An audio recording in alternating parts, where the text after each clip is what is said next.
You're about to spend $5,000 on a tool you might use 3 times, but someone else will let you use that exact tool for $100. So why would you ever buy it? Here's the catch. Sometimes buying is smarter, and sometimes it's a terrible use of your money. The difference comes down to one thing most people ignore. How often are you actually going to use it? Picture this. You need a specialized tool to finish one big project at home. You walk into a store and see the perfect tool. Price tag, $5,000. Then you check the rental price, $100. You don't need a calculator to see that $100 sounds a lot better than $5,000. But the real financial decision isn't just about the price. It's about what happens after you buy. That $5,000 tool now needs somewhere to live. Maybe you need storage. Maybe it needs maintenance. Maybe something breaks. And while it's sitting in your garage, your $5,000 is sitting there too. That's the part people often miss. You're not just buying a tool. You're tying up money in an asset you may barely use. Now flip the situation.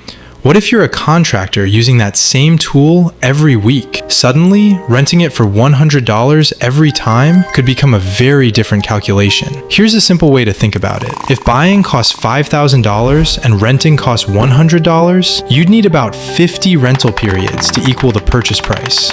But don't stop there. That doesn't automatically mean use it 50 times, then buy it. You still have to account for maintenance, repairs, storage, rental fees, taxes where applicable, and how long you'll actually keep the tool.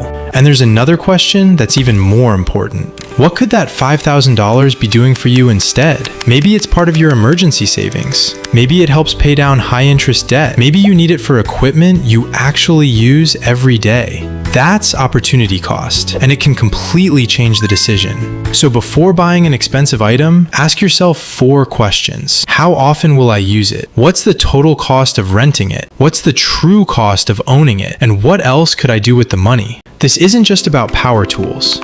The same idea can apply to specialty equipment, electronics, party supplies, business equipment, and other things you only need occasionally.